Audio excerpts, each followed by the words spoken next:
Good day to you out there, and this is another interesting episode of your regular program, Business and Economy, where we make a review of economic policies and its progression in order to help boost your knowledge on the nation's development. I am Ile Emeje. Nigeria got her independence in 1960, and as of the moment, we have progressed for 63 years. That is what it means. Consequently, Nigeria's 63rd Independence Day anniversary provides an opportunity to reflect on the journey so far into statehood since gaining independence from British colonial rule. No doubt, the country has made great strides in a number of areas in her national life. Be that as it may, it is important to recognize that Nigeria continues to face a number of challenges that slow down its expansion and development. Over the years, Nigeria's economy has undergone both highs and lows. The substantial oil reserves of the nation has significantly shaped its economic development and environment. Nigeria's economy has prospered during periods of high oil prices, resulting in greater revenue and investment in a variety of areas.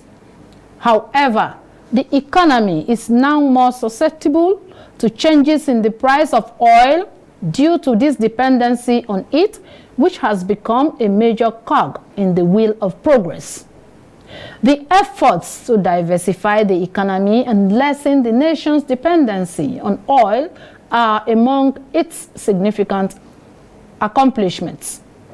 Agriculture, industrialization, and technology sector promotion initiatives, health, education, power, housing, and human capital development have been established.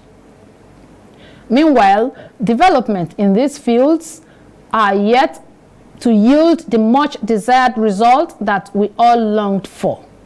The severe economic issues of inflation, unemployment, and income inequality still need to be addressed. With the current administration's efforts towards stimulating the economy by introducing various policies like fuel subsidy removal, floating the naira, and wooing investors from all over the world, it is hoped that these efforts will pay off in the long run. In this edition of Business and Economy, economic analyst Mr. Abraham Olakpade and also the chairman of Aberdeen Commercial Strategies and Solutions, Dr. Mark Osa-Igehon, will be joining us after the business news to review the economic performance of Nigeria since independence. Be right back. A total volume of 657 million stocks were transacted by investors on the Nigerian Stock Exchange at the last session, valued at 4.6 billion naira in 6,646 deals. On the gainers table, Oando PLC, Red Star Express, and Triple G led with a gain of 9.98%, 9.81%, and 9.68%. However, Ikeja Hotel and Wema Bank were top on the decliners with a loss of 10% each, while Associated Bus Company dipped with 8.8%. During the session, transaction in the stocks of Universal Insurance, Fidelity Bank, and Consolidated Hallmark Insurance dominated the general activity level with 336 million stocks, 31 million stocks, and 25 million stocks in that order. All She index and market capitalization of listed equities surged by 0.43% to close at 66,482 units and 36.386 trillion naira. Meanwhile, the naira sells on the I&E window for 765 naira to the dollar, 942 naira to the pound sterling, and 851 naira to the euro. Ile Emeje, ASO Television News.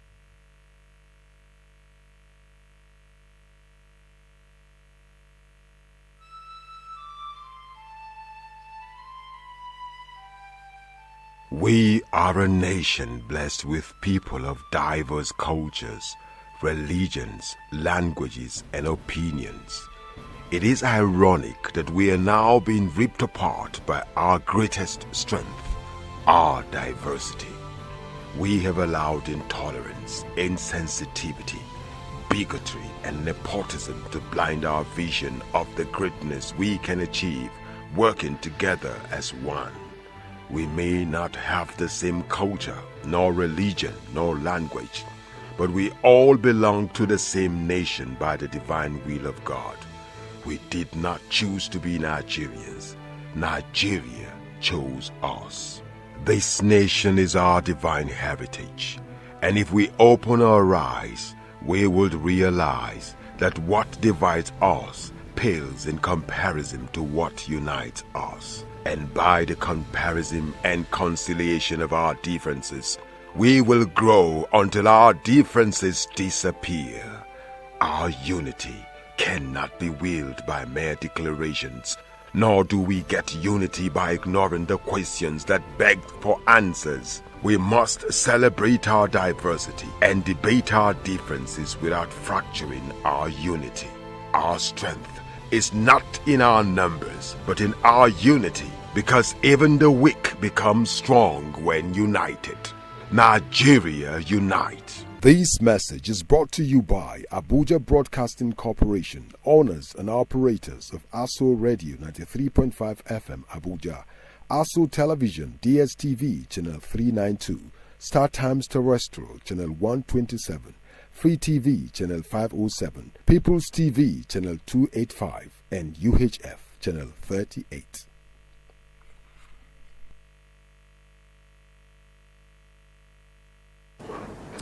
Glad to have you join us on this interesting edition of Business and Economy. And our guests, I have two guests with me on today's edition of the program, and they are Mr. Abraham Olakpade, who is an economic analyst, and also I have Dr. Mark Osa Igehan, who is the chairman of Aberdeen Commercial Strategies and Solutions here in Abuja.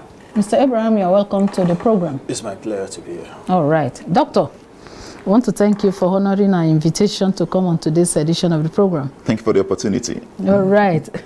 Okay, let me start with you, Mr. Abraham. Nigeria just celebrated its 63rd independence anniversary. We are 63 years old. And that is a welcome development. We thank God for everything.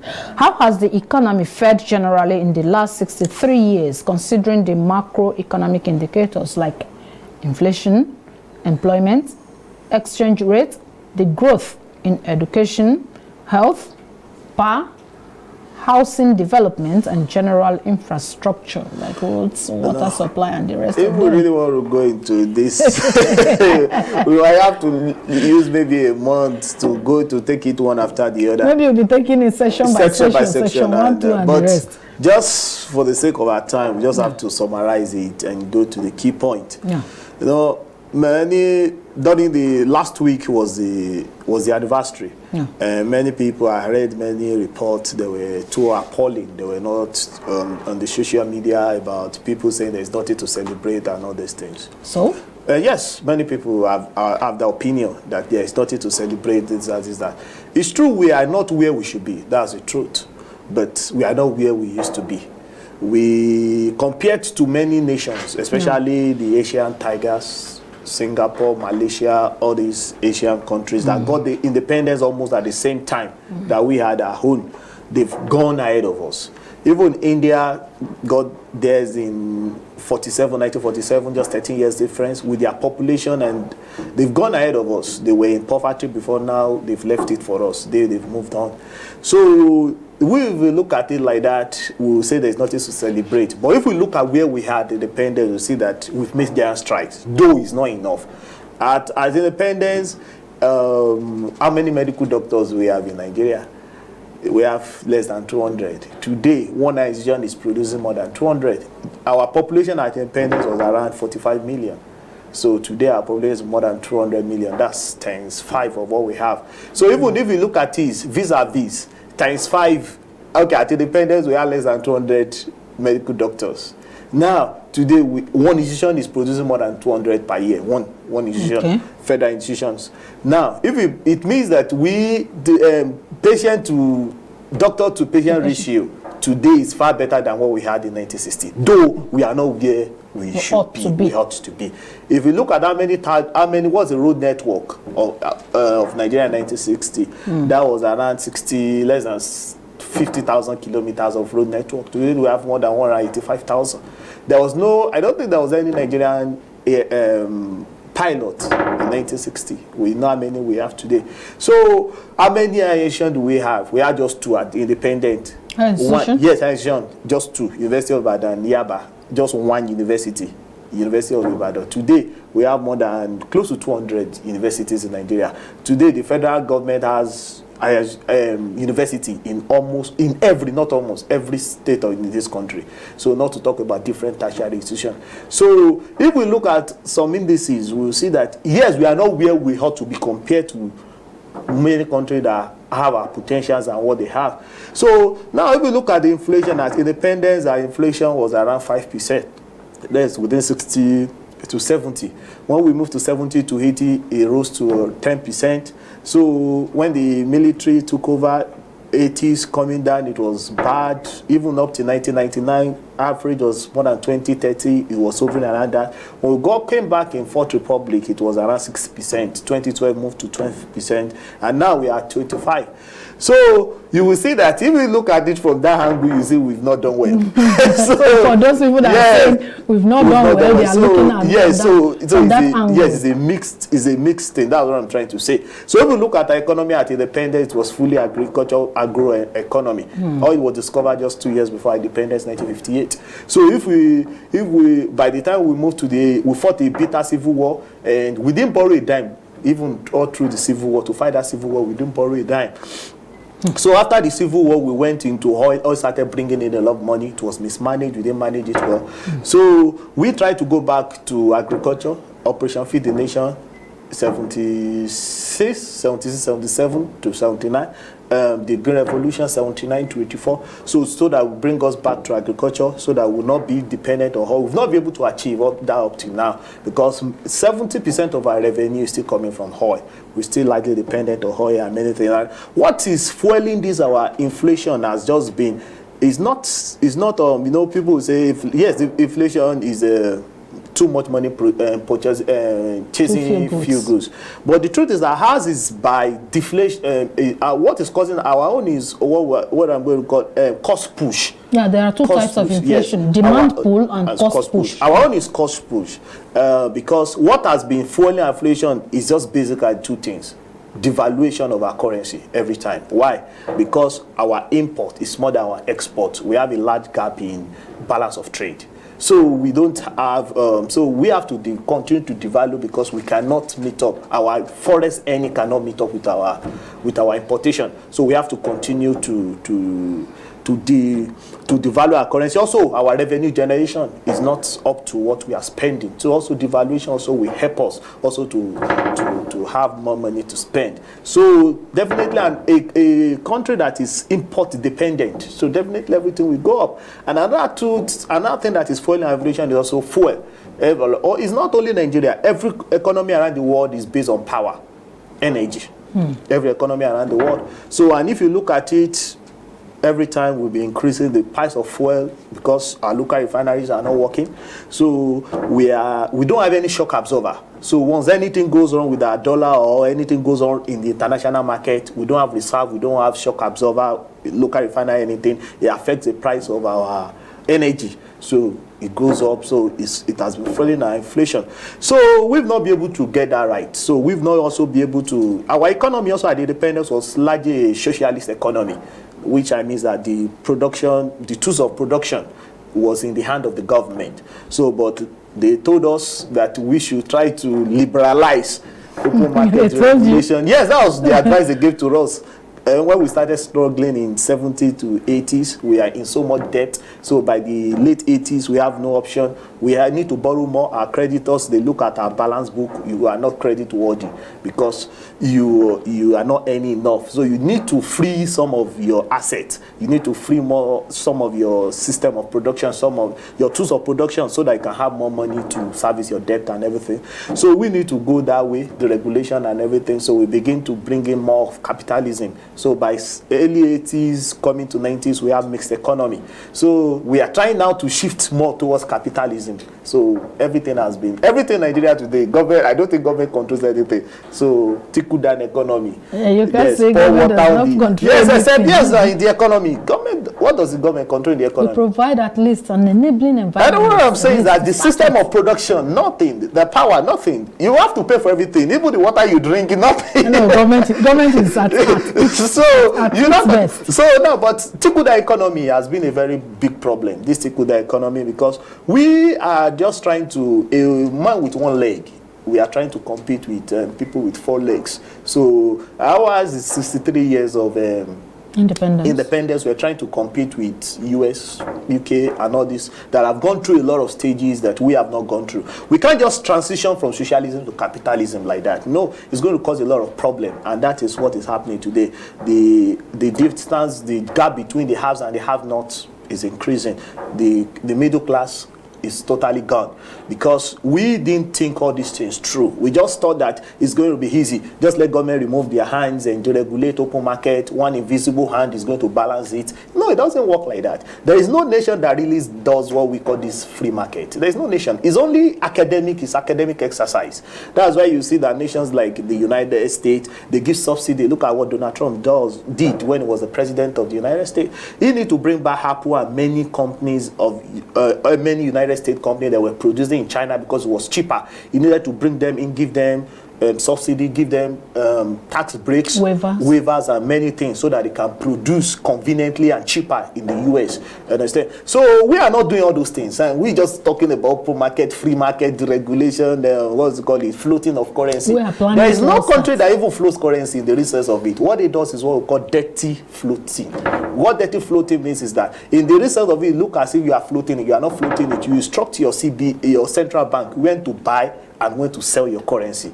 So let's just stop there. So because there are many other issues. Okay, you were talking about our export level and our currency, the level of currency appreciation, depreciation, devaluation, and valuation, and the rest of them. Do you remember that at the time, at independence, reports had it that the value of our currency appreciated more than even the dollar, and at a time that it was at par with the dollar.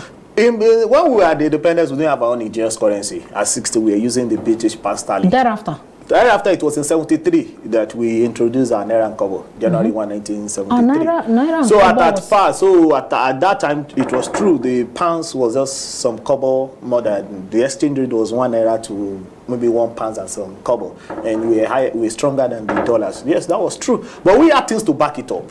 So that's just it. Currency is about you have something to back it up. But now we have nothing. So with years we have nothing to back it up. So that was what I was saying. Then we have our importation level was not up to this point. We have garment factories, we have cocoa. Understand? At that time we have a lot of export. So our trade now we have a big deficiency in trade of balance. Only fish, $1.2 billion every year. Only fish. So talk about toothpicks, talk about clothes, everything. So you wake up as a Nigerian, your alarm clock is from China. So your bedsheet used to cover yourself before betting that. So the door of your house is from China. So everything about you, even the interior of your chair is from Italy. Everything is imported. So we are producing nothing. That's just the truth about the matter today. We are producing nothing. There's a big gap. So as long as we are not an industrialized nation, we are losing the one we had even the 60, 70, 80, we've lost it. Go to Kaduna, no textile factory again. Everything now is converted to religious centers. So we have nothing again. so that's just the truth. Okay, doctor, over to you now. That is Mr. Olakpade's opinion. And for you, looking at Nigerian history since independence, many economists, many people will believe that Nigerians have fared better in the 60s, 70s, and in the 90s. And How do you share in this sentiment? Were we living better, considering some of the indices or some sectors that you can make reference to, than now?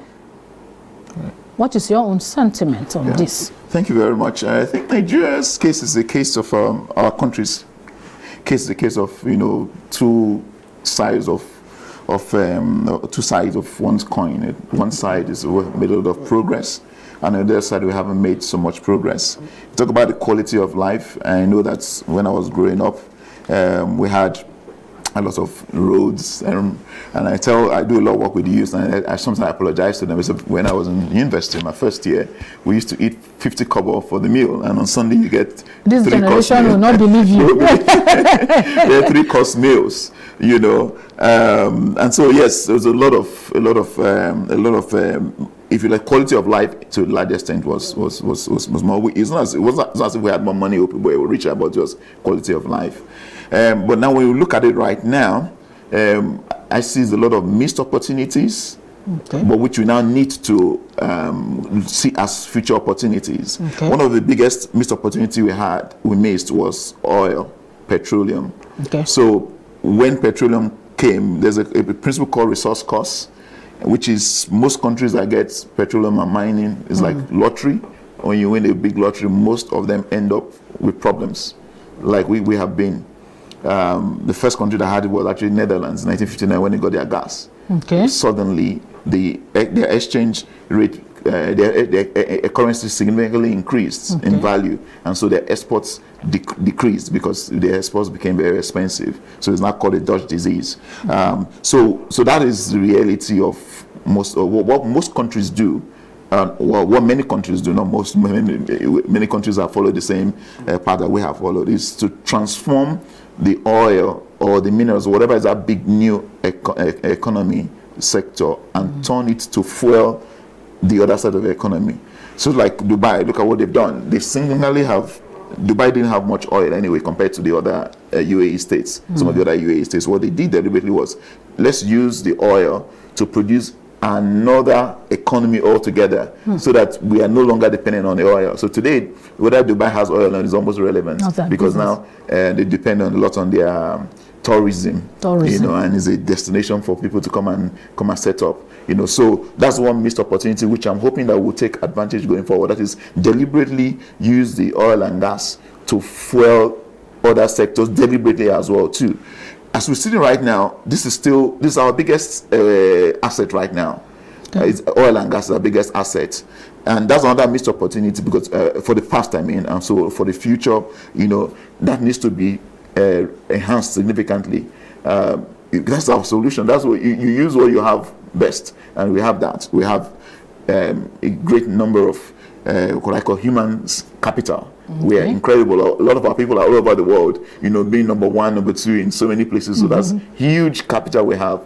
We have our agriculture, that is, which was what was largely fueling our economy before oil came in. So those are at least 3 areas where we have, you know, the asset is there, and then we just need to know how to, as well, turn on the tap to produce the effect of fueling other sides of the economy. So yes, of course, we should also highlight, as my colleague said, regarding the civil war. Not many countries have a civil war, and everybody walks away, you know, happy, everybody smiling, and so that's a great achievement we had. That in terms of, you know, relationships amongst all the various components that make up Nigeria. So that was also a great asset as well too. But of course, now that we have a lot of crises and the others, so we need now to carefully manage all the current crises so they don't become, they don't get out of hand, you know, and so that we don't end up back to the things that we've already gone past previously. So I see a lot of opportunities ahead. It's just to know how to switch these things into the right advantages. Okay. Yeah. As one who is into the facilitation of the medical sector, the health sector, the power sector, and others, do you think we have fared well over the years? Yes. So again, let's start with power. One of the things we do a lot is the strategy work. We work with governments, work with corporations. If you take power, for example, the whole the if you want the privatization of power, the modeling, the model that was used, now we can look at it was faulty, because it was faulty. The model of, when it was privatized, because the idea was privatize it so that we can have more power. We had NEPA then, but that we haven't actually got a better outcome. Now, again, that is not unusual when you are doing things at national level, even at individual level. There are sometimes you set out and things doesn't work well. But what you need to do is to know how to turn around and strategize, and then you move from there. So that's where we are right now. That the whole power sector, needs to be redesigned completely. Need to be redesigned completely. And there were a number of things that were wrong with the power sector. Number one, there was no connection with oil and gas. There was no connection with oil and gas. And so we those who did it, they came up with almost as if a new sector, and most of the people that were brought in had no connection with oil and gas. Whereas oil and gas, particularly for us, is where you produce, you use to fuel the generating plants. Of course, you also have water as well, to hydros, but the most significant one for us is gas. So there was no connection between the two. Now, if I were involved at that time, it's too late now, obviously.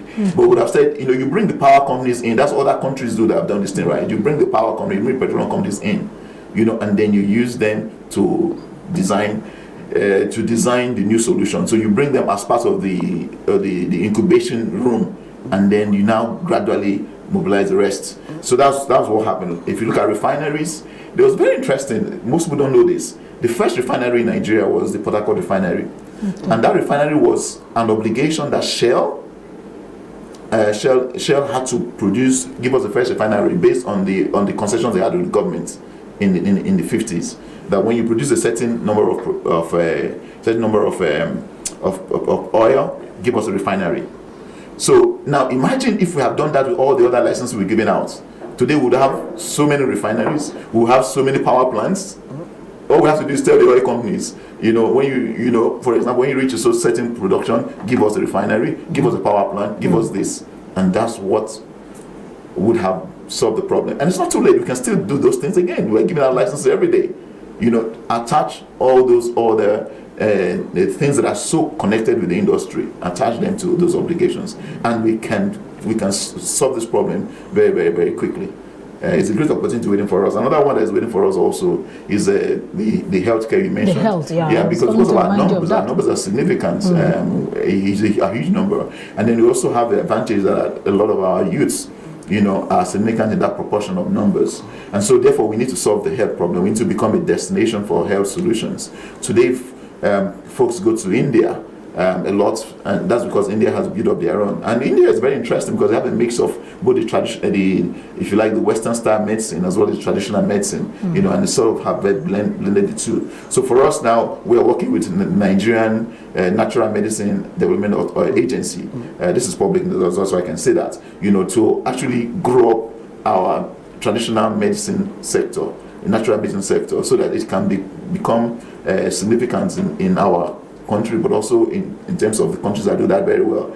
India, China, Japan, Korea, those are the top countries when it comes to using their traditional medicine. And so the idea is to use the things we have already, our advantages, and turn them into powerhouses to move our economy and the whole country forward. So that's in the area of medicine. We should have big hospitals that are destinations for other people to come around the whole world. And I know personally people have tested the ideas with some of the big corporations, big hospital corporations. They want to come, but a lot of the ground facilities, I know firsthand some of the massive hospital groups in some of the Western nations, particularly in the US, they want to come here, but need a lot of lay the foundation for them, to make things in such that it's conducive for them to come and invest here. So we should have about 3-4 world-class hospitals, that take care of ourselves, and then of course becomes also a settle for other people as well too. So those are some of the areas that are very easy for us to move into. Another area as well too that we are advocating a lot as well too is we need to carry the whole population along in this whole governance project. There's a sense in many places that it's just government, and sometimes perhaps those in government also think that way, that everything stops or ends with them. In reality, we need to bring the whole population forward. What do I mean? If for example, neighborhoods will take care of if I live in a neighborhood, I together with those in my neighborhood should take care of our neighborhood. So this is where we used to have what they call sanitation days. That kind of concept still is required, where people take responsibility for their local days. And then within the government, you should people responsible for specific areas. In smaller areas. So if you had a neighborhood, they can work on beautifying their neighborhood. For example, this was one of the things that they do in Rwanda. They have their what they call beautification days. They take one day a month, where the whole community, just like sanitation, it's just like sanitation we have. Yeah, exactly. But they don't call it sanitation; they call it beautification days, tree planting days. So that day they are using that to plant things in the neighborhood that makes the neighborhood more beautiful, more sustainable. So I feel very much that we need to bring everybody back into this project called Nigeria, by letting, rather than calling sanitation days, call it something else, but beautification days, so that everyone begin to take that sense of responsibility that I am in charge, I'm responsible for my part of the world. And then when they now go into places where they can make decisions, then they also have that practice. So one of the challenges we also are addressing is an African problem, is that we don't have enough of a depth of training people on how to make things work. How do you mean? Okay, so if you look at there's an index that is very interesting, which I use a lot. It's called the Government Effectiveness Index. If you Google that, it's out there. It shows the extent of effectiveness of governments across the whole world. The last one Nigeria was 167 out of just 170 something. So we're definitely at the lowest quartile. That is our capacity of government to do government things. So this is not running down government. It's just saying this is other people's views of it. So we need to do it. So we need to train ourselves to have that sense of communal responsibility for making sure that our government works, and our government works at all levels. So we keep looking at the states and the federal, and rightly so, because they are the ones who have the formal authority, they have responsibility, they have the budget for it.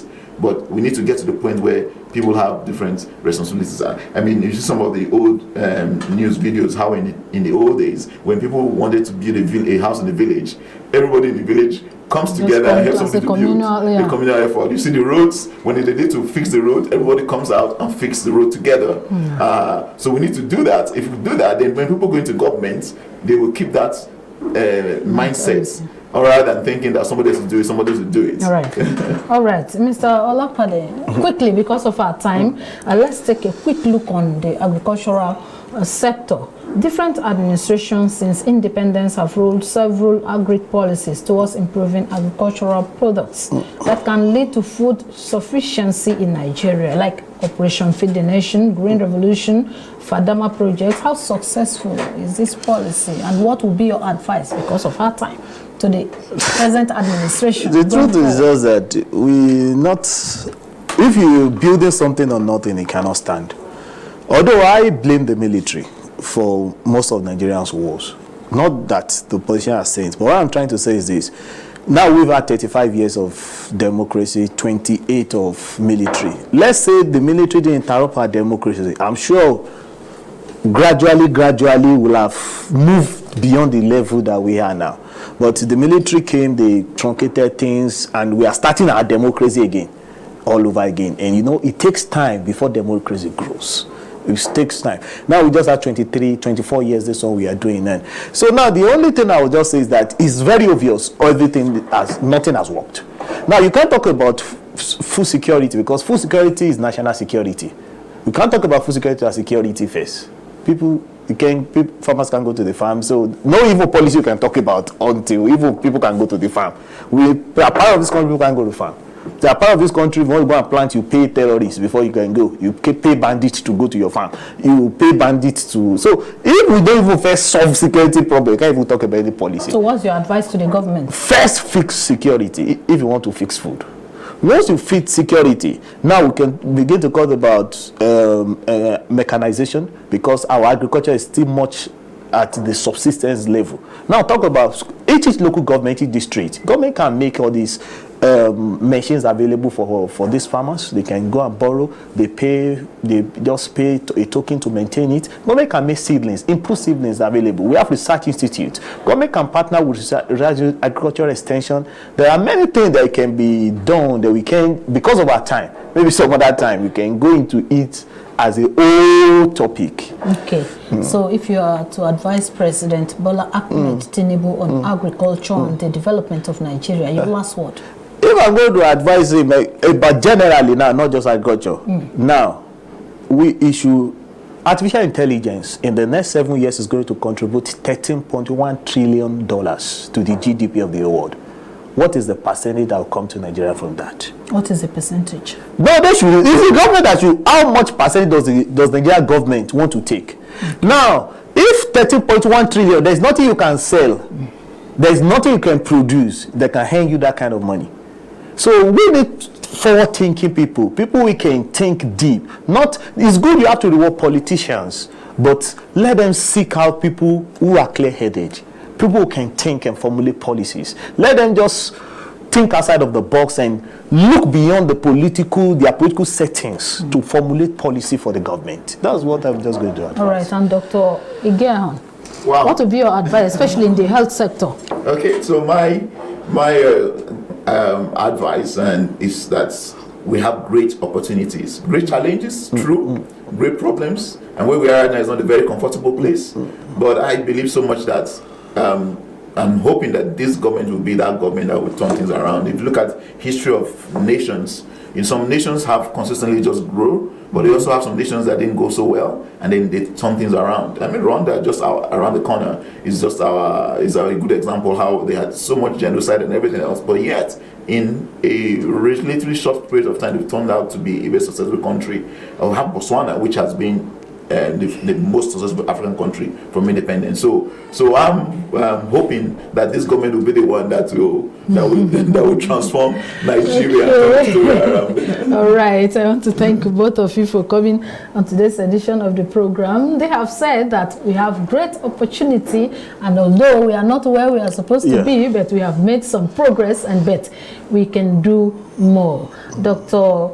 Mark Osa Egeanhon, the chairman of Aberdeen Commercial Strategies and Solutions in Nigeria and in the UK. In the UK. All right. We want to thank you for honoring our invitation on this edition of the program. Thank you for the opportunity. All right. And Mr. Abraham Olakwade, a regular guest here, we sincerely want to thank you for finding time to be on this edition. It's my pleasure to be here. Of the program.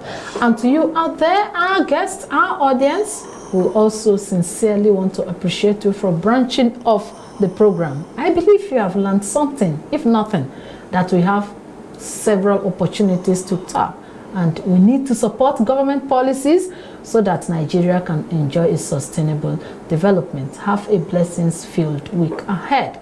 I am Ile Emeje.